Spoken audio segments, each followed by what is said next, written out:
Imagine hiccuping continuously for nearly 7 decades.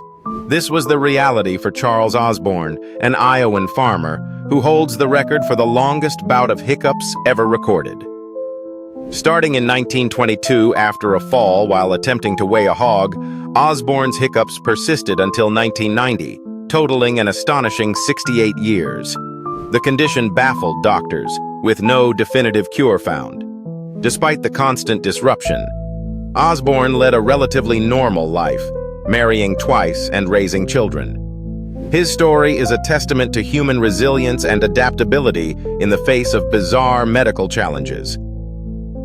Please like, share, and subscribe for more content like this.